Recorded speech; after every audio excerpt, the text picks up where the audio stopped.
인생길은요, 가보지 못한 길을 가야 되기 때문에 지혜가 필요한 거예요, 지혜가.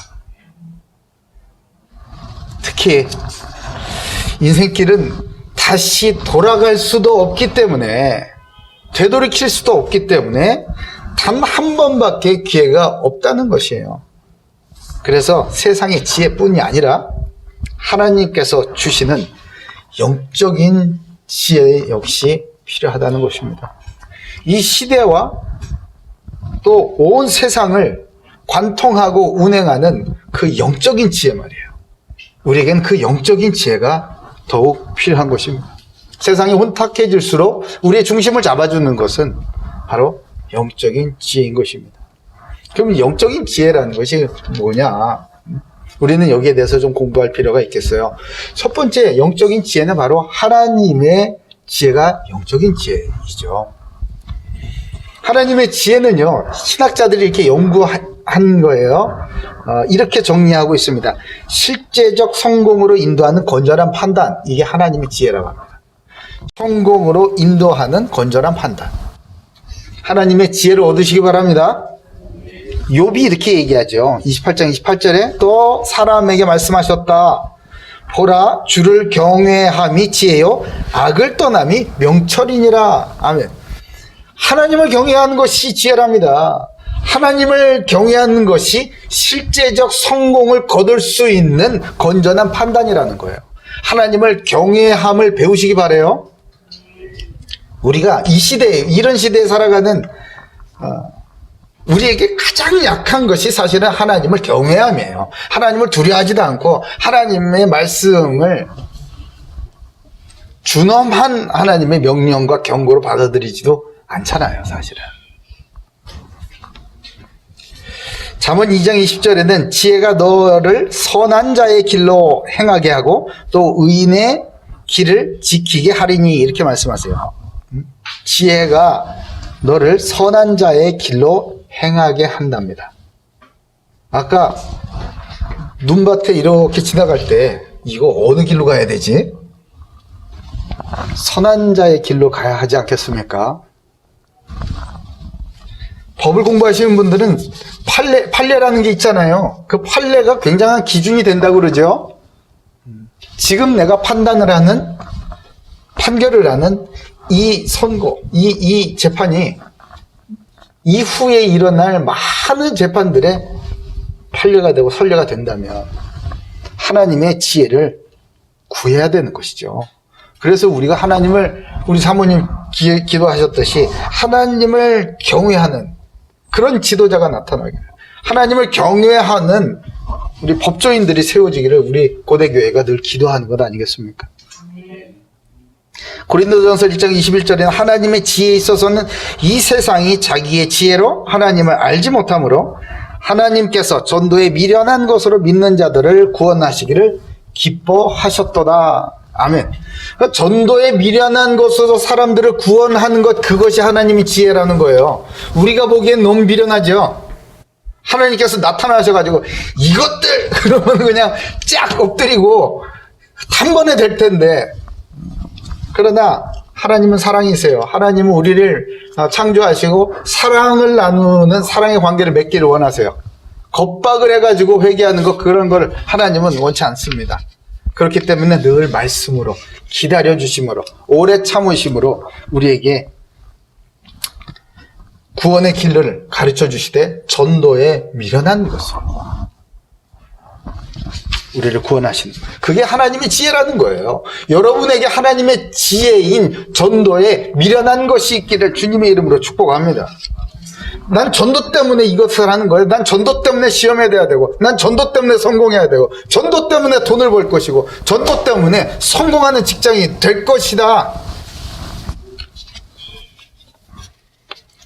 하나님의 지혜가 그 사람과 함께 할 줄 믿으시기 바라요. 두 번째는 예수님 자신이 하나님의 지혜세요. 예수님 자신이 영적인 지혜인 거예요. 왜 그럴까요? 이 지혜는 아까 그랬죠. 실제적인 성공을 하게 하는 현명한 판단. 그죠? 실제적인 성공이 뭐냔 말이에요. 여러분, 실제적인 성공이 뭐라고 생각하세요? 구원입니다. 구원. 우리가 구원받는 거예요. 이 세상 살면서 아무리 대단한 자리에 올라가고 엄청난 연봉으로 엄청난 돈을 벌어들이고 대단한 업적을 이룬다 하더라도 구원받지 못하면 결국은 영원한 심판, 저 지옥으로 떨어지는 건 아니겠어요? 그게 무슨 성공이겠냐고요. 그게 무슨. 그건 성공이 아니죠. 진정한 성공, 실제적인 성공은 구원을 받고, 이미 구원을 받고 그 구원을 누리면서 살아가는 것이 진정한 성공 아니겠습니까? 이러한 길로, 구원의 길로 많은 사람들을 이끌어가는 것이 우리가 성공자의 인생을 살아가는 하나님의 지혜인 것입니다. 그렇기 때문에 예수님 자신을 지혜라고 하는 거예요. 고린도전서 1장 24절에 오직 부르심을 받은 자들에게 유대인이나 헬라인이나 그리스도는 하나님의 능력이요 하나님의 지혜이니라. 아멘. 그리스도는 하나님의 지혜라고 그러잖아요. 우리 기도합니다. 우리 늘 무슨 어려운 시험이나 공부하거나 이럴 때 그러죠. 하나님 다니엘에게 주셨던 지혜와 명철을 내게 주시옵소서. 하죠. 기도하죠. 그죠? 그 뭐야? 네? 그리스도를 깨닫게 하옵소서요. 네? 내가 공부하다가 시험 보다가 이 사업하다가 그리스도를 경험하게 하여 주시옵소서. 이게 하나님의 지혜를 얻게 하여 주시옵소서와 같은 말이에요, 여러분. 여러분 하는 모든 일에서 그리스도를 만나고 그리스도를 경험하는 놀라운 축복이 있기를 주님의 이름으로 축복합니다. 세 번째는 성령님께서 우리에게는 영적인 지혜입니다. 성령은 지혜의 영이세요. 성령은 다른 얘기 안 하세요. 하나님의 지혜이신 예수가 그리스도이시다라는 것만 증언하시는 영이 바로 성령님이십니다. 우리들 기도하잖아요. 주님, 내게 성령의 충만함을 주셔서 이것도 잘하고 저것도 잘하고 전도도 잘하고 뭣도 잘하고 해 주시옵소서. 그렇죠? 그게 뭐죠?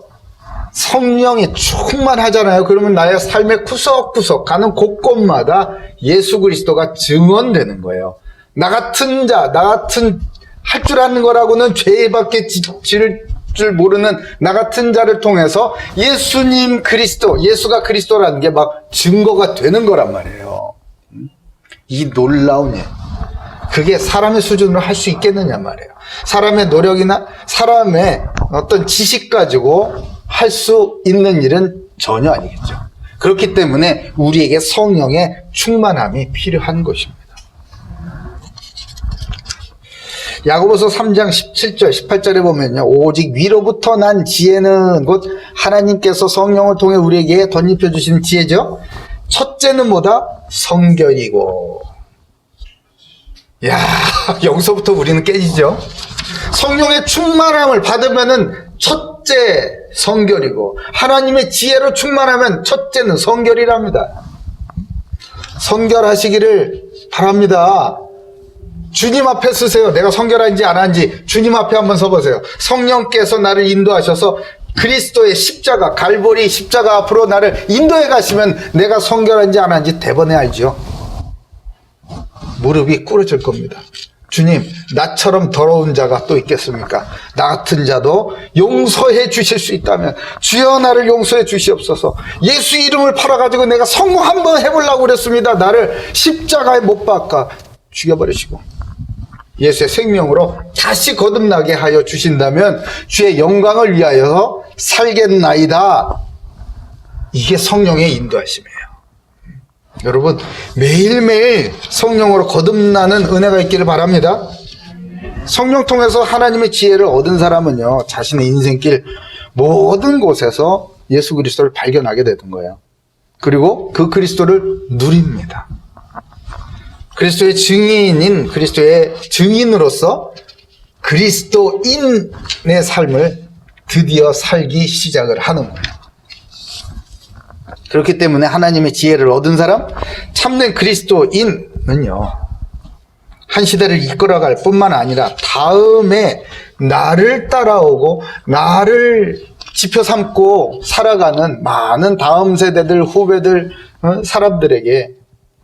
구원의 길로 인도하는 그런 이정표로 다리로 쓰임받게 되는 것입니다. 오늘 말씀을 받는 가운데 성령의 충만하심을 받아 하나님의 지혜를 얻고 예수가 그리스도이심을 깨닫고 증언할 수 있는 그리스도의 살아있는 산 증인들로 다 세워지시기를 주님의 이름으로 축복합니다.